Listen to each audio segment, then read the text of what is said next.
Hey, Carrie, thank you for coming in. Wow, it's just an incredible career you have. I mean, from Intel to SecondMuse and YPO and all the good that you're doing. And let's mine some of that incredible history of accomplishment, success, and contribution. And I really appreciate you coming in and sharing your insights with our audience. Thank you so much for having me. I'm looking forward to chatting. So, Carrie, my audience is really mixed, but in order, it's actually founders, CEOs, co-founders, board members, presidents, and then it's professors and engineers. So, Okay. it's kind of broad, but very typically very senior.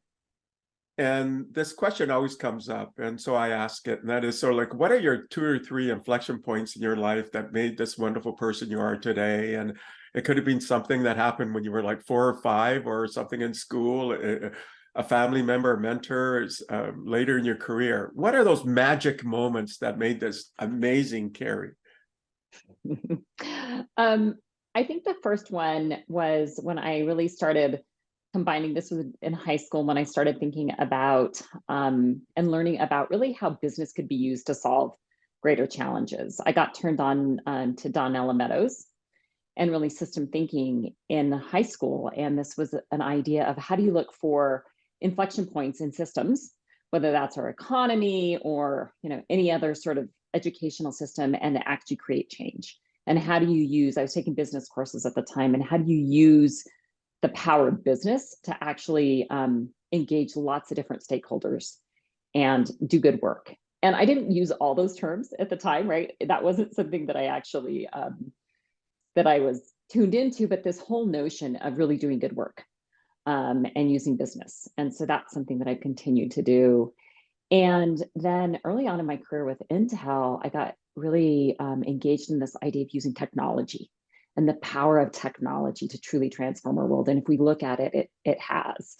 And this idea of it not only connecting people, but us doing deep advances, as well as just creating all sorts of opportunities to solve problems. And so I think I've had that theme throughout my entire career of information technology, obviously, and computing, but just more broadly using technology to solve our big challenges. And it's kind of funny. When I was getting my MBA, I went back and forth in between.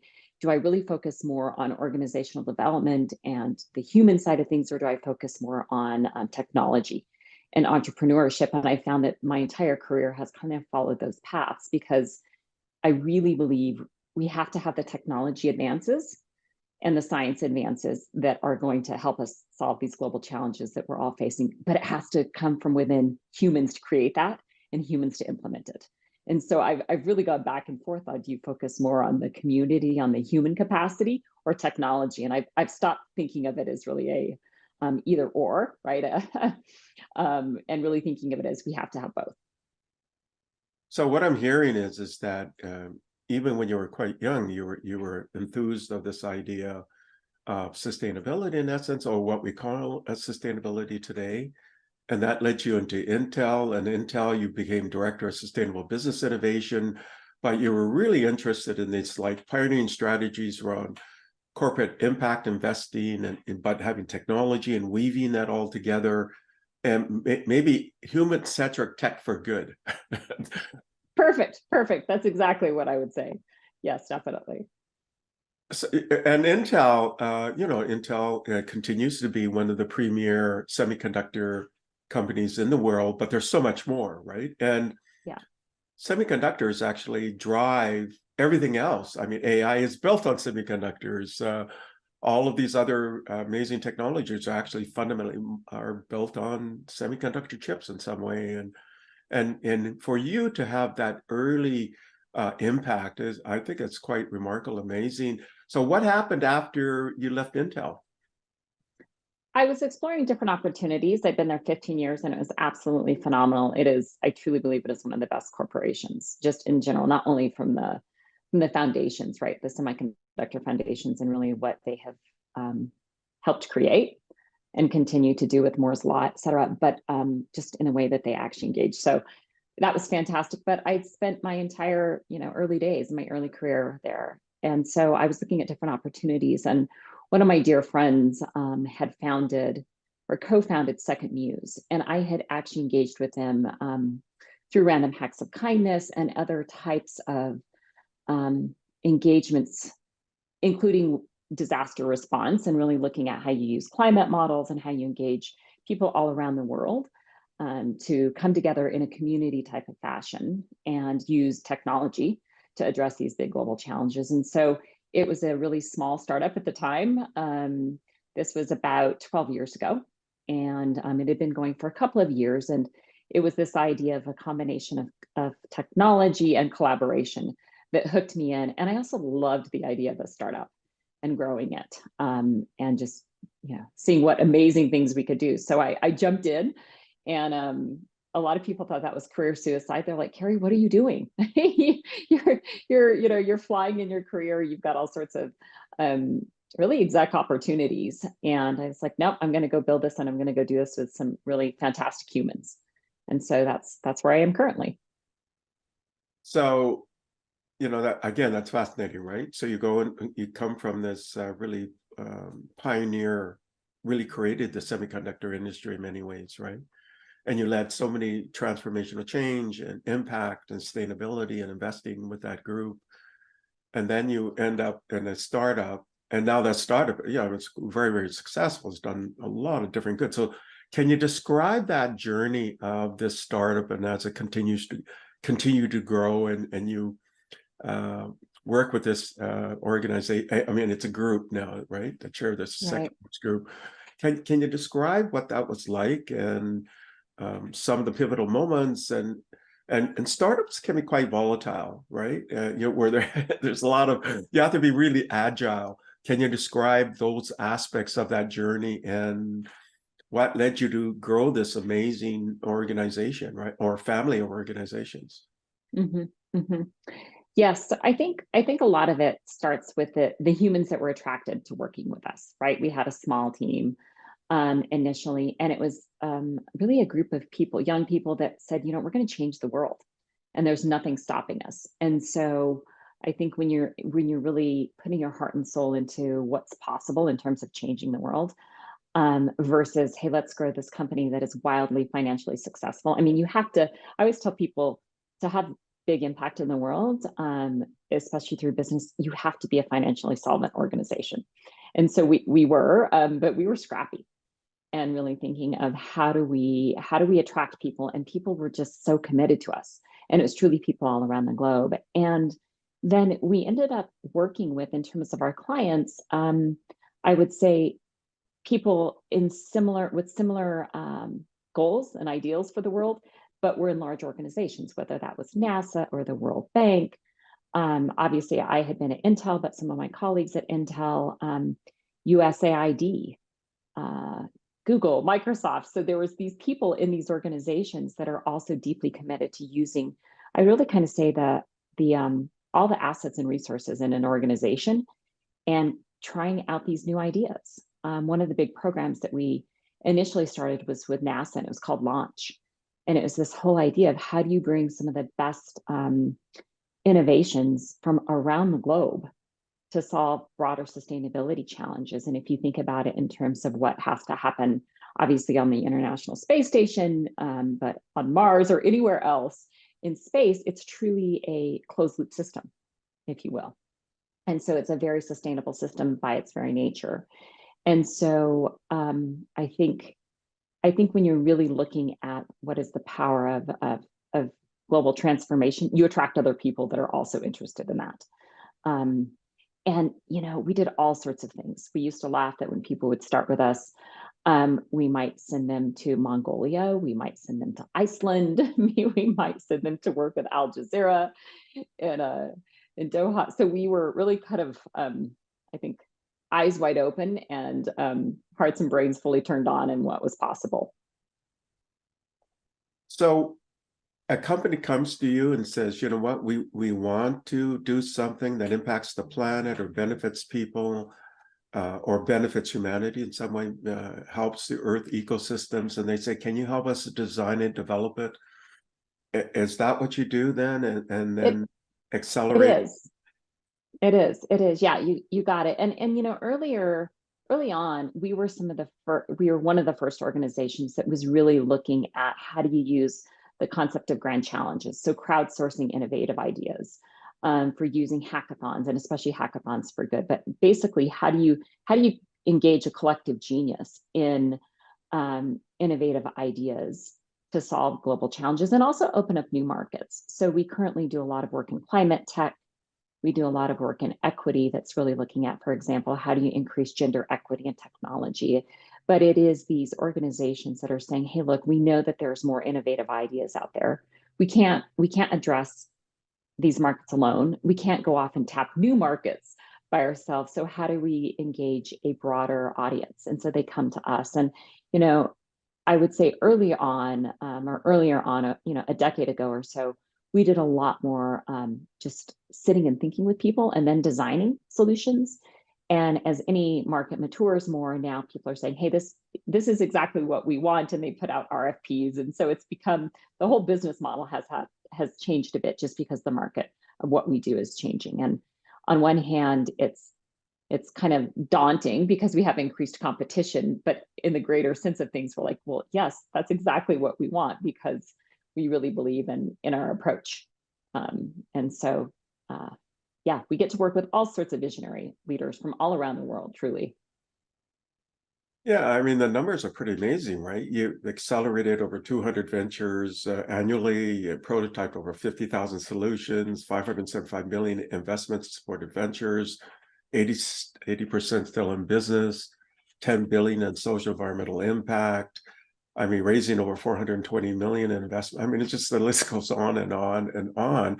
Southeast Asia accelerated 99 startups, 42% are led by women.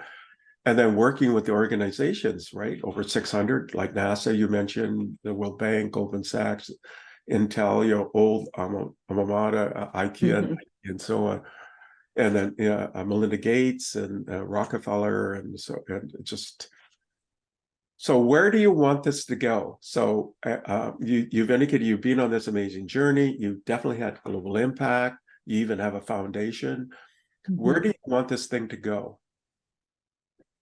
I think we want it to continue on this path. And what we've really tried to focus in on is how do we use our theory of change, which is really focused on increasing relational wealth. We have, I would say, adapted to the market over the last 15 years, and we have really looked at, what is our approach and what is our theory of change. But at the core, we really see it is this combination of humans and the technologies and the startups. But at the core, it's people.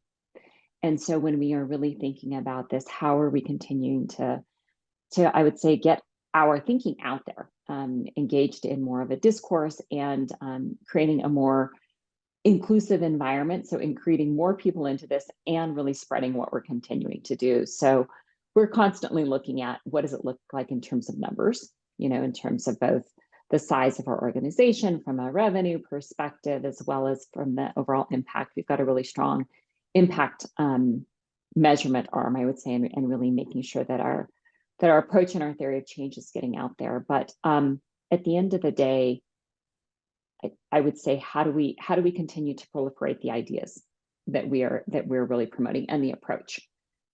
So that sounds pretty ambiguous, I know, but I think when you're motivated by creating really good work in the world, you want the work to continue happening and also to influence people, and our work has. I think that's, the numbers don't always show this, and it's kind of hard work trying to measure all these things, but I just know how much we've actually influenced other people in terms of our approach to not only creating opportunities for other people, but equity and just organizational approaches, and saying, look, we can do things differently. So I know that's pretty vague, but that's what we're looking at in terms of how do we continue on into the future.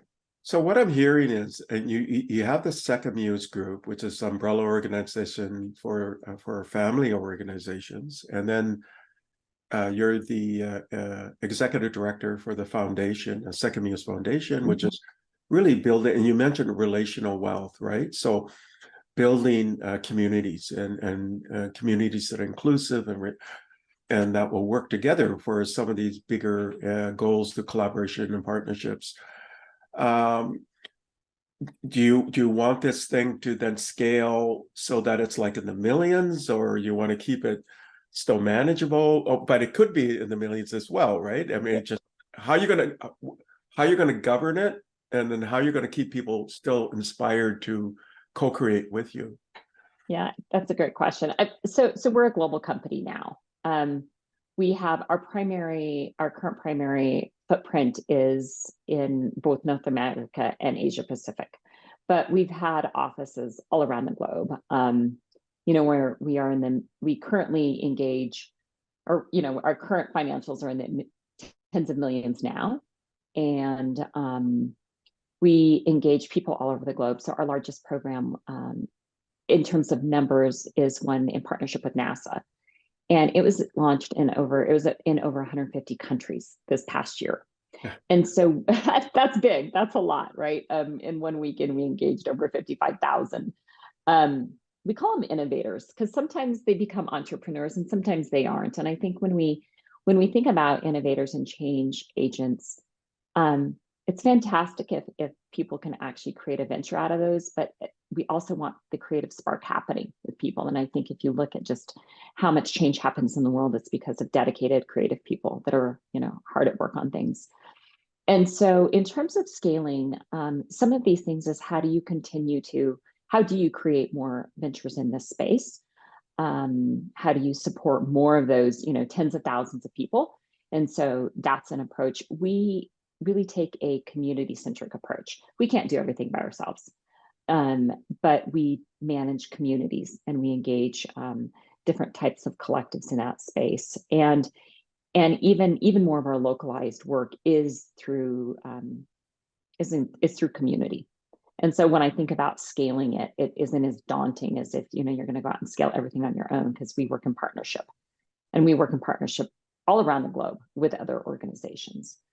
We did try for a time thinking of, should we open up an office in India? Should we open up these, and the entities, how do you create different entities and how do you do these things? And I think where we've really landed currently is, as much as we can, we do in partnership with other organizations to deliver work, instead of us trying to do everything on our own, because that's hard. It's complex, it's hard.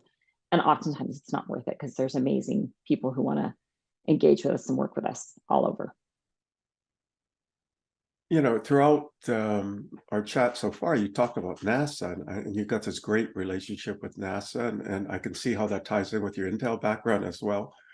And this is just proliferating. And I was at a recent conference, and there's a lot of privacy around the conference, but there is a public part that I didn't know that you were part of in this. So can you talk about some of these particular programs that are global, that are just amazing and very inclusive and so on, that I didn't know, like you co-founded or you're one of the founders and so on. So yeah, definitely. So one of the ones is the International Space Apps Challenge. So over a decade ago, we worked with NASA on their open data strategy, just in general. Right, NASA is the largest repository of geospatial data. I'm sure that other organizations, now that we have more satellites orbiting the Earth, they're going to catch up possibly, but NASA still has the largest set of geospatial data. And it was this idea of how do you engage more people around the world in utilizing this data, and really data for good. And so this idea of creating a community that would do that. And some of it was based on our work with the Random Hacks of Kindness that was global, that we started and almost 15 years ago, I guess it was about 15 years ago. And then also National Day of Civic Hacking, which was another program that we started that was more US centric when we started. But there's this whole idea, which you're very familiar with as well, of how do you use data and get people to work with different types of solutions that are primarily data centric, but obviously there's other elements to that. And so it is really one of NASA's now, I would say, flagship goodwill programs for engaging citizens all around the globe in using different types of data. And each year we put out different challenges. We meaning the community and primarily the NASA engineers, but also the other global space agencies. So we have it varies somewhere between usually about 9 and 12 different space agencies from different countries that are also participating in it. And it's creating up with challenge statements that, that are both focused on space in this case, but also Earth challenges. And people come together, community members, there's people in each community. So I think it's amazing the power of people getting engaged, right? This is truly people volunteering and coming up with these different opportunities, challenge statements for groups of people to come together and develop solutions. And so this whole idea really started on, it's similar to what all the work that you're doing, AI for Good, and these other types of collectives and using data for good. And we've seen it time and time again. I think with one of the success stories that I like to say about this area is Random Hacks of Kindness, which NASA was a founding member of. And the very first hackathon that was created, I think there was 2 sites maybe, and people coming together. And it was just a few weeks before the Haiti event and the earthquake in Haiti. And literally solutions got deployed, and they got deployed to help in disaster response situations. So some of these solutions that get developed out of International Space House Challenge are just wildly fun and creative and innovative, right? If you're looking at especially some of the space types of solutions, but a lot of them also truly get deployed on the ground. Some of them turn into ventures and make money, and others are truly used more for humanitarian and environmental purposes. And so it truly is a great way to engage people collectively around the globe on this. During COVID, one of the first events that we did, and NASA was very keen on this, and this was really pretty early days of Corona in 2020, was convening this same group of people, these community leaders, community meaning kind of digital volunteer communities, to develop out solutions around COVID and COVID data. And so it's quite impressive, the power and the I guess you kind of want to call it the altruism plus creativity of people and engaging to solve problems. So this NASA International Space Apps Challenge is actually the largest hackathon on the planet, right? Do you find that it skews more youth-oriented, or what? It does. It does. It does. We are held to the U.S. government data collection and demographic data collection requirements. So the fact of the matter is we honestly don't have the best data, which kills me every single year. And my team reminds me, no, Carrie, we actually can't collect that data. And so we don't have the best data on the demographics, but it definitely skews more youth. And several years ago, we recognized, along with some of the NASA executives, that women were not very well represented, which of course is not surprising if you just look at the tech industry or STEM in general. The participation of women is pretty low. Oftentimes, definitely doesn't hover much over the 20%, and oftentimes into the teens. And so we did really extensive work to understand what would improve just more gender diversity, as well as age, but truly it was gender diversity at that point in time. And the fun part of that was we went and interviewed a bunch of data scientists, women data scientists, all across the United States. But then we also engaged with local hosts all around the world to see, how could we encourage more women to participate. And we know that we had significant numbers of increases. Like I said, we don't have the best data right now, but we know that we increased women's participation by over 10% through all of our activities. And so, yes, it still skews young, but it's actually a great combination. And there are definitely times when we have 3 generations of people at these events. We've done things in the past where we also work with K through 12 educators to host events. And then, you also have seasoned people who are in the industry, and they've, been working in some sort of data science and technology or other science roles for over a couple of decades. So it's a great mix of people. It's a beautiful showing of humanity. going to these events is just it's just so inspiring. So I would imagine that this is tied in with the NASA data knots or not, or It is. The NASA data knots was that was really the beginning of the program that I was just mentioning in terms of how do we increase more, I would say both more inclusion of different people in these events, but also how do you get a more focused effort on people really engaging with NASA data? And so this came about, I think about 8 years ago, with this idea of let's create a community of people around the globe that are really people, meaning more diverse people as well, that are using data to solve more advanced problems than what you could typically do in a hackathon. And so, yes, we launched the Data Knot program. It was majority of women, and we launched that, I think, 8 years ago. yeah, and it's operating within the office of the Chief Information Officer, right, at NASA headquarters. It is, yes. And that, so many of the programs that we start, we are brought in to do a lot of initial design. And so we combine both human-centered design and systems thinking. So it's really truly a combination of looking at things in a very holistic way, as well as a very human-centered way. And then we design these programs, we engage a community around that, we manage these communities, we do an iterative process of improvement, and then oftentimes we step out and hand it over to local partners, or in-house partners in the case of NASA, and other times local partners to go off and run those things. But we're brought in at the very early stages. I will always think, so my son was,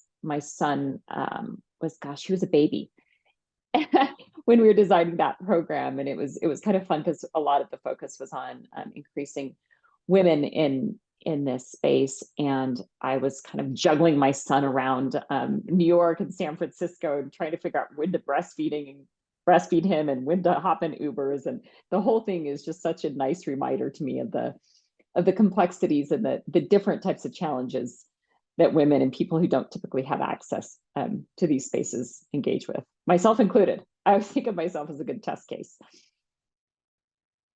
So, I mean, it's just so fascinating, all this interweaving of all of these different programs, and there are just so many great contributions to the world. And you've been recognized for your leadership as a result. You've got the Reuters Responsible Business Award. You got the Real Leaders Most Impactful Leaders Award. You got the YPO Global Impact Award. Now, let's talk about YPO, because a lot of people in the world don't know what that is. What is YPO? So YPO is the largest organization, about 35,000 members strong, of organizational leaders, mostly business, but think CEOs, presidents, managing directors. There's also leaders that are in the nonprofit space, but it is truly the largest membership organization that is focused on creating better leaders and supporting better leaders all around the globe. When I joined about 6 years ago, I think one of the things that I was most excited about with YPO was this very focused effort on creating purpose and purposeful leaders and really supporting that. And so that's where I've been super engaged with as well from a YPO perspective, is how do you create the environment for leaders to learn and to share with one another. I think that's what we all want to do when we sign up to be leaders. We're trying to make things better, and it's not just for financial returns. It's truly making the world a better place. And I see that YPO is a fantastic group of leaders all around the globe that are doing just that. And then you get the YPO Global Impact Award. So how did you feel? I was in awe. I received the regional, I'm in the Western region, I'm based in New Mexico. And I won that, and I thought, that's fantastic. I don't know what the competition was. I was thinking, okay, well, that's fantastic. I don't know who else I was competing on that award for, but to win the global award, it was really humbling. And I I felt like I'd been kind of heads down, if you will, building this company and having big impact for a decade, truly. And also, right, with a small son. But when I won that, some of the things that resonated with me when they said I was selected was that our approach was truly transformative and it was scalable, which are things you asked about earlier. And the selection committee was incredibly impressed with our ability to measure impact.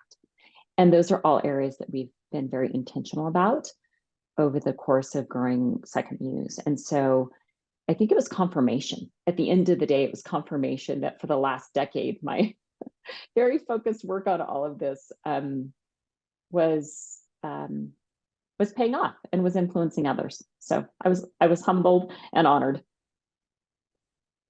But then you become a model too, right? To the role model to the world, because it's the spotlight on your work, and then people say, she won this award, and let's find out why. And then they look at all of this marvelous contribution that you've done, and they think, gee, I could do that too, or I could be part of that, or maybe I can help in that, or they can aspire to what you've been doing and even collaborate and partner as well. Do you get questions about it at all, or not? I do. Not as many as I probably would have expected, but I definitely do. And I get a lot of questions about, are we a company? Are we a company? And I say, yes, we're a B Corp certified company. And how do we do this? I think a lot of people also don't understand truly how to engage with us. So that people are trying to understand our business model. But I do get the great feedback from people that we've inspired their thinking, or I've inspired their thinking.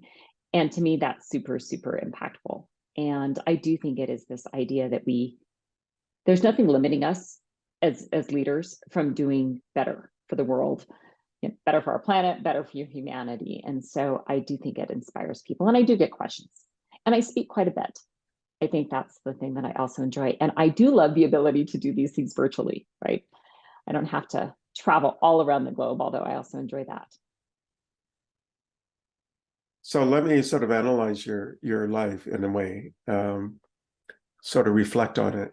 And I'll start with Carrie 10.0, which is your time. So you had this marvelous career and journey prior to that, but 10.0 would be Intel. And then I would say Carrie 20.0. So rather than 1.0, 2.0, 20.0. I like this. Is your life with SecondMuse, and then you have the SecondMuse Foundation and so on.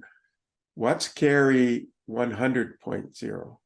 Ooh, 100. So you skipped a bunch of numbers there. I like this.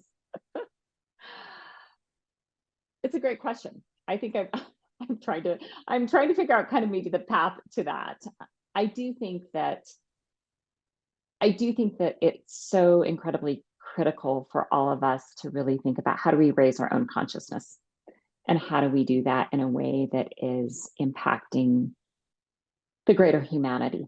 And so when I look at the role of business, I love business and I love technology. So I actually love everything that I've gotten to do over the last couple of decades plus in terms of my career, because it fuels me. But at the core, I also think of it as what we really need is a greater level of consciousness, because we often have the technologies that we need. If you look at climate change, and if you just look at the energy transition, it's somewhere between, I think most people, experts in this, would say we have anywhere between about 57 and 70% of the technologies in existence currently to create the transition. And so you say, well, why aren't we doing it? It's because the human responsible for that aren't making those things happen. And if you just look at all the health issues, and if you look at all the wars and the genocides, and if you look at everything, it really comes down to the human heart and the human capabilities. Because yes, we need to continue to evolve on things. And so when I think about Carrie 100, what is it? It's going to be something along those lines in terms of, how do I continue to help people get to a place where they're really, I would say, operating at a higher level of consciousness. And I don't know what that means. I meditate on that all the time. I'm thinking about it. I'm keeping myself open, open to the universe. So that sounds very woo-woo, but it's true in terms of what is the path forward with that. So you use the word meditate. So do you actually meditate, or just meditate as a thinking process? Oh no, I meditate. I I meditate every day. I was going to say maybe not every day. It's sometimes I meditate for 10 minutes. That's kind of the baseline. And honestly, sometimes I meditate for 2 hours. That's usually when I can't sleep. And so rather than focusing, letting my head spin off into the thoughts of what needs to happen, I meditate. So yes, I meditate every day. Okay, now let's mine that a little bit deeper. Does that mean you meditate because you have this spiritual sense or synchronicity with the universe and some kind of harmony, and there's a connectedness between everything that's on the world, and not just human, but all life? And then what's your worldview? And then what's your universal view, if you want to go into that direction? And then is there a spirituality element, and sort of an undercurrent behind all of it? Yes. So I definitely have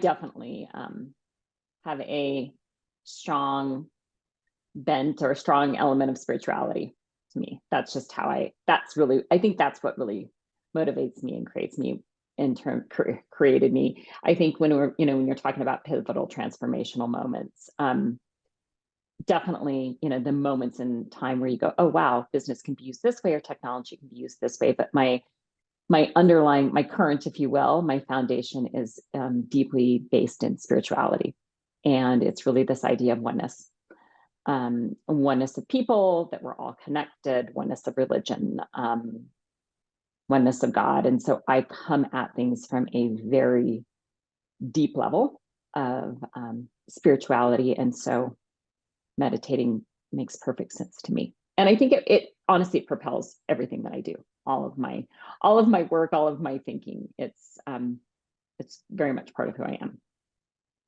So now let's expand this conversation a bit. Do you believe then that there's a connection between spirituality and connectedness and oneness and quantum biology and quantum mechanics? And if you look at Penrose, and he believes that consciousness is a property of the universe, do you think in those terms, or I do. I definitely do. I think it was about 3 years ago this time. What I also like to do though is try to break it down for myself and for other people, right? Because I read a lot, and I definitely engage in quantum physics, and I definitely pay attention to really kind of more, I would say, the economic systems and our biological systems and ecological systems and all of these types of things. But about 3 years ago, I read a lot, and I read from all different sources, and I was reading things and also listening to, and it was really interesting to me that this was the height of COVID, right? So this was before the vaccines had come out, and that basically world religious leaders, the Pope included, were talking about oneness and the need of, the interconnectedness and how we're all reliant on each other, et cetera. And if you're looking into what quantum physicists were saying, it's similar types of things, in that, we all exist and that we're all connected. And you look at astrologists and astrologers and their predictions of what was happening based on astrology. And you look at government leaders, they were saying the same thing. And that was kind of, I think, an eye-opening. It didn't surprise me, but I started telling people, when people would say, whoa, Carrie, you've kind of gone off woo-woo on us. I'm like, oh, I have. COVID was fantastic for really deepening a meditative practice. I've meditated for, well over a couple of decades, but in some form, but probably not as consistently until COVID, because I wasn't traveling all the time and I had a consistent schedule. But truly, I'm like, people who are really paying attention to these things, it doesn't matter what sector, what industry, are all saying the same thing. We are all connected. We're all part of a greater universe. And so we should be thinking along those lines. Yeah, and I guess we should have care, right? We should, yes, because anything that we are doing directly and indirectly affects us, but it also affects all of those around us that we love, and the planet. And when I say all of those, I mean all of not just the humans. So let me go one kind of extra layer, and then do you think that maybe is going too far? That maybe the universe, or what we perceive as the universe, and what we perceive is just an illusion, right?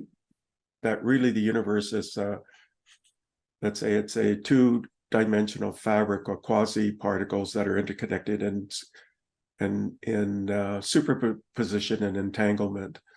And then everything else is a projection out of that.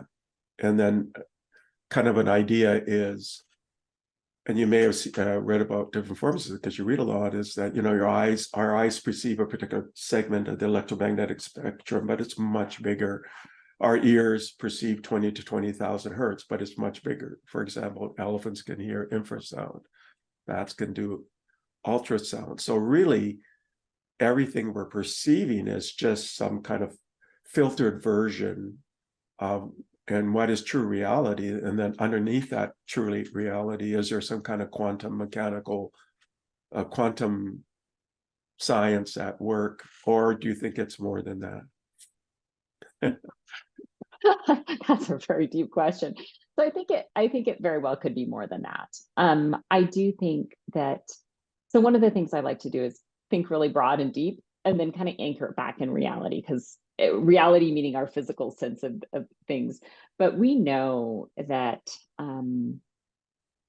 things are much more than just what we see and feel, right? Even just the advances in neuroscience currently that are happening in psychology, you really start to understand that so much of what we believe to be real, when I say real or perceived, is truly just our own perceptions of these things based on, what has happened to us. And so there is a whole wide world out there in terms of us changing the way in which we operate, and operate in a way that is better for, I'd say this, this sphere, this time period, this place. I do believe that the universe and our souls continue on and expand in a much broader way. And I do think that there are lots of different perspectives that it would behoove us to incorporate in terms of the way that we think, the way that we perceive, the way that we energetically connect with one another. And it would make our lives much less painful, less suffering, happier, more connected, more loving, all those types of things.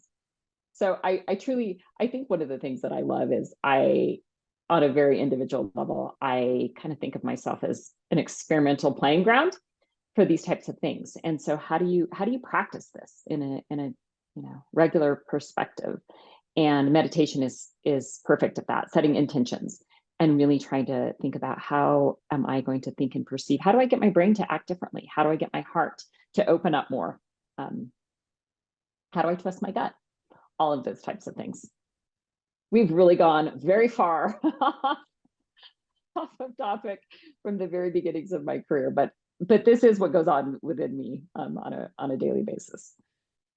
And then just one additional question in this sort of theme: are you curious about, Sanskrit and all of this ancient knowledge that's in India, for example, that has parallels with quantum mechanics and all this? Absolutely. I think if you look at religion, sacred geometries, the way, all the history, all the different types of things, there's so much knowledge that we can glean, and there's just so much that we can learn from the past in lots of different ways. So yes, I definitely am interested, and I think I take a really broad approach, so I don't find myself often digging into one very specific thing and then going into that, but I like to take a perspective of saying, yes, how do all these things inform each other? And they really do. And I also think of nature, right? If we just really look at nature and the systems, we could learn so much, and we do learn so much, but I think we can continue to learn more. So it sounds like you're a system thinker primarily, right? I am, yeah. And yes, a holistic in a holistic sense with a very strong spiritual, and I guess if you want to think of it as a spiritual component of it. I started studying comparative religion also, I guess back in my teens, and with this idea of how religions, whether we practice religion or whether, whatever our own individual take is on it, how just religions have shaped and influenced millennia, truly. But it's something for us to really think about. And so I do love things from a system perspective. You're right, in a holistic perspective. So let's go back to we started with the inflection points in your life, and we talked about your career at Intel and then SecondMuse, and then some of the amazing things you've been doing with partners, and then we evolved into sort of a more holistic, a more 360 view, because a human being is all of those elements, right? You are all of this. You're a collective of many things, even beyond, much beyond what we discussed. But then it gives a shape of where you are and where you're heading. And we even talked about Carrie 100.0. So, very comprehensive interview. So if you were to give a recommendation to the audience, and it could be a varied recommendation because the audience is very diverse, what would be your recommendation?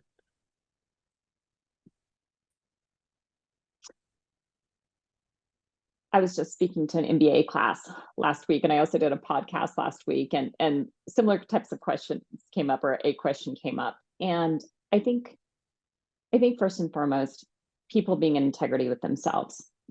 And so really deeply understanding yourself in terms of your perceptions about things, where your energy goes, how you manage your energy. So just being in deep integrity with yourself, and it's something that I've been continuing to work on as well. I don't think I have really gotten to the point where I'm an expert at any of these things, but I think that's the first thing. And I think as part of that, exploring and understanding what you're deeply passionate about that's also positive for the world. It's a really simple, to me, there's a really simple Venn diagram that is saying, where do your deep passions also intersect the needs in the world, and then focusing in on those. So I think it's pretty simple, really, in terms of what I do recommend for people. But the focus should always be inward, right, before it can go outward. I often think that people are so focused on what they can give out to other people or what they can do externally, but it's the inner part of us that's where the core is. That's where all the altruistic efforts come into play. That's where the passion gets ignited. And that's what's incredibly important in terms of how do you focus on the inner work so that you can do great things and have great relationships in your outer world. And how does that intersect with all the extra, so the inner world, but also it's going to manifest itself with your external communities, YPO being part of it. And you mentioned YPO, and I get this feeling that you think it's a really wonderful community. How do you think your work and your inner self will influence YPO? Well, I'm hopeful. Every once in a while, I think, does any of this really matter? Every so often I do have elements of self-doubt. I'm thinking, why am I doing this? But I truly do think that the more we can role model, the more we can engage with people in a supportive, loving way, and a strategic way. I think that these things come in lots of different forms. Then the more other people will focus on different types of work. So I'm very engaged in the impact space within YPO. I was just talking and working on the Global Impact Summit that's going to be held at the end of January in Rwanda this year. And one of the chapters I belong to, the North Star Integrated Chapter, is having their chapter retreat in Kenya right before that. But it is truly through this group, it is a group of leaders who are committed to having positive impact in the world and using their businesses and their organizations as a way to do that. And I think of this as continuing to influence people directly and indirectly. So the YPO community included. I like to think there's a big impact, and I like to think that things are the work that I'm doing, the inner work that I've been doing, it influences people. I don't know, Stephen. We'll see. Well, I mean, you're remarkable, right? I mean, we look at the span of our conversation. It's just a remarkable conversation. So, and you're doing such amazing, wonderful, outstanding work, and it's influencing, touching people, and the world needs. You mentioned the North Star chapter, so people need North Stars, right, to guide them. So, Carrie, thank you for coming in and sharing so many parts of you and your insights with my audience. Thank you so much. Thanks for having me. Thanks for the fun conversation. Thank you for listening to the Brand Called You videocast and podcast, a platform that brings you knowledge, experience, and wisdom of hundreds of successful individuals from around the world. Do visit our website www.tbcy.in to watch and listen to the stories of many more individuals. You can also follow us on YouTube, Facebook, Instagram, and Twitter. Just search for the Brand Called You.